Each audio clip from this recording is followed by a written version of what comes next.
Sebelum kita membaca dan merenungkan firman Tuhan, mari kita satu hati dalam doa. Kita berdoa. Segala puji dan syukur kami panjatkan ke hadapan hadirat-Mu. Kami bersyukur dan berterima kasih kepadamu ya Bapa, karena begitu besar anugerah-Mu. Engkau telah menjaga kami dari tadi hingga saat ini. Saatnya untuk kami mau membaca dan merenungkan sedikit dari sabda kebenaran-Mu. Namun sebelum itu, kami mengundang Engkau ya Bapa, karena Engkau hadir bersama-sama dengan kami. Engkau memberkati firman-Mu, agar apa yang kami baca, kami renungkan, kami dengarkan, jangan lalu dan begitu saja, tetapi biarlah mendapat tempat yang layak dalam hati dan batin kami masing-masing. Berfirmanlah kepada kami, anak-anak-Mu, sebab kami siap untuk mendengarkannya. Amin. Baik, firman Tuhan yang saya pilih pada kita di hari ini adalah dalam kitab Ulangan pasalnya yang ke-31, ayatnya yang ke-8. Ulangan pasal 31 ayatnya yang ke-8 di bawah perikop Yosua sebagai pengganti Musa. Ayatnya yang ke-8, sebab Tuhan, Dia sendiri akan berjalan di depanmu. Dia sendiri akan menyertai engkau, dan Dia tidak akan membiarkan engkau dan tidak akan meninggalkan engkau. Janganlah takut dan janganlah patah hati. Yang dikatakan berbahagia ialah setiap kita yang mau dan mendengarkan firman Tuhan, lalu melakukannya dalam kehidupan kita hari lepas hari. Salam. Sekali lagi, salam.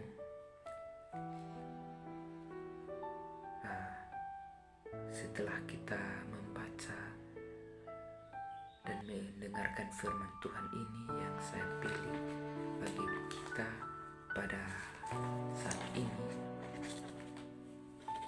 dari perikop dan isinya ayat yang ke-8 ini, saya mengambil sebuah tema kecil untuk menuntun kita, yaitu janganlah takut jika bersama Tuhan.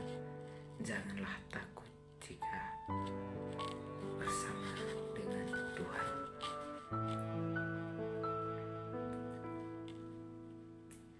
Nah, saudara-saudara yang terkasih dalam Tuhan kita Yesus Kristus, di dalam firman yang kita sudah baca, kita renung dan dengarkan bersama dari perikopnya itu Yosua sebagai pengganti Musa, dan isinya itu ayatnya yang ke-8 kita baca dengan teliti, baca dengan pahami, baca dengan baik-baik. Maka kita menemukan ada salah satu tokoh yang penting yang posisinya akan diganti. Salah satu tokoh yang penting sebagai penggantinya, yaitu ada tokoh Yosua dan Musa di firman yang kita baca ini. Musa adalah salah satu tokoh yang penting, di mana dia dipersiapkan oleh Allah untuk menjadi perantara antara Allah dan bangsa Israel. Untuk apa, saudara-saudara? Untuk mendorong bangsa Israel keluar dari pembebasan dan perbudakan.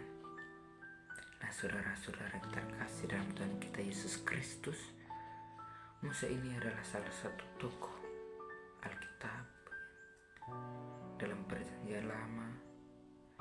Dia adalah salah satu tokoh yang penting bagi bangsa Israel, sehingga banyak bangsa Israel, semua bangsa Israel yang mengakui Musa sebagai nabi, sebagai salah satu pendengar dari Tuhan. Nah, menurut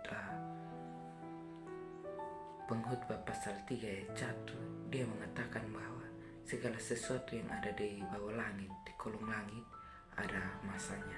Begitu pula juga dengan Musa. Dari sekian lama ia dipersiapkan untuk Allah, disiapkan untuk Allah, untuk melayani, memerintah bangsa Israel, menjalankan tugasnya dari Allah. Maka tiba saatnya juga untuk ia diberhentikan. Setelah ia sekian lama melakukan perintah Allah, menjalankan perintah Allah sebagai perantara antara bangsa Israel dan Tuhan, maka ada waktunya juga untuk Musa beristirahat. Pasti kita sebagai bangsa Israel pada saat itu juga keraguan dan kekhawatiran itu ada dalam hati kita ketika kita melihat orang yang baik, orang yang sudah berjasa dalam hidup kita ingin digantikan. Pasti ada dalam kehidupan kita itu keraguan, apakah orang yang akan ganti posisinya itu akan sama atau tidak, akan membawa kita ke hal yang baik seperti Musa atau tidak. Itu keraguan dalam hati bangsa Israel pada saat itu.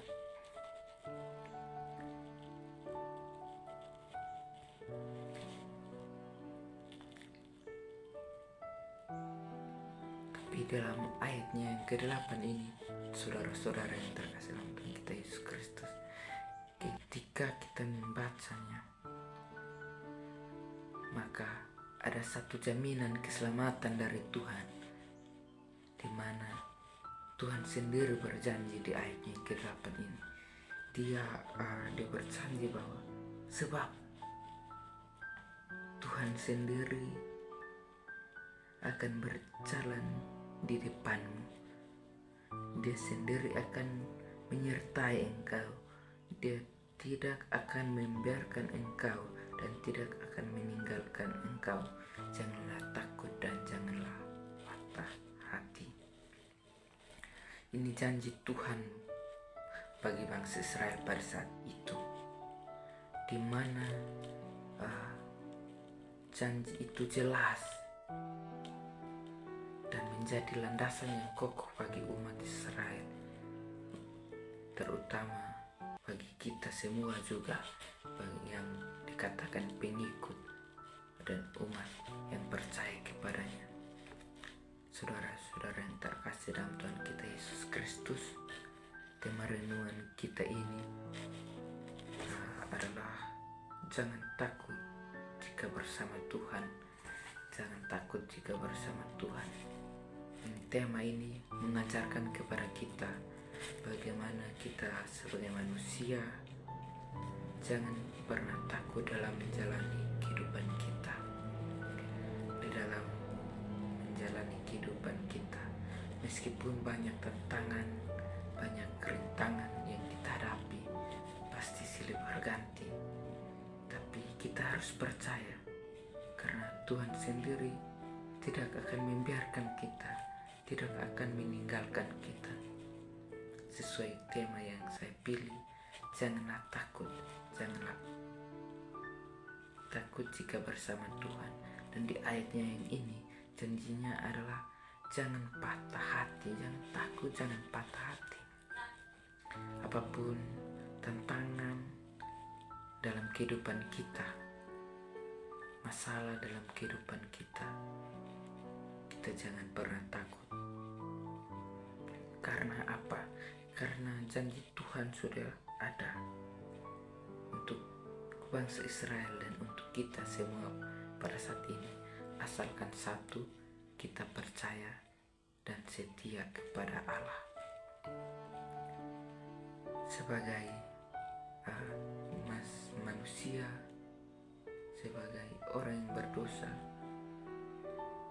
pasti tantangan datang, kita takut. Rintangan datang, kita takut. Hambatan datang, kita takut.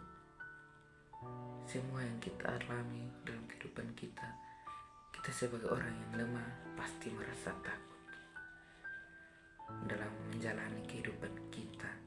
Namun kita harus percaya, karena kita sudah lihat betapa hebatnya Tuhan kita. Kita sudah merasakan bagaimana mujizat dan kuasa Tuhan yang terjadi bagi kita semua, terutama bagi saya dan saudara. Kita yakin dan kita percaya Tuhan kita sanggup mengatasi semua masalah, semua tantangan yang kita alami dalam kehidupan kita semua. Saudara-saudara yang terkasih dalam Tuhan kita Yesus Kristus, kiranya firman Tuhan ini membaharui kita, karena saya percaya kekurangan kita Tuhan sendiri akan memenuhi. Keraguan kita Tuhan akan meneguhkan, dan ketika ada kesanggupan kita Tuhan sendiri akan menyanggapi. Karena di dalam kelemahan kita Tuhan akan menguatkan kita. Sebagai penutup, saya mau kasih tahu untuk saudara-saudara, saya kasih tahu salah satu pesan. Ini pesan untuk saya dan buat saudara-saudara semua yang mendengarkan firman Tuhan ini, bahwa dalam kehidupan kita jangan pernah takut menghadapi badai. Meskipun badai itu sangat besar, tapi kita harus percaya, karena jika kita menghadapi badai, maka kita jangan pernah takut, karena kita punya Tuhan yang bisa berjalan di atas badai. Karena kasih Tuhan selalu menyertai dan memberkati saudara-saudara sekalian. Amin.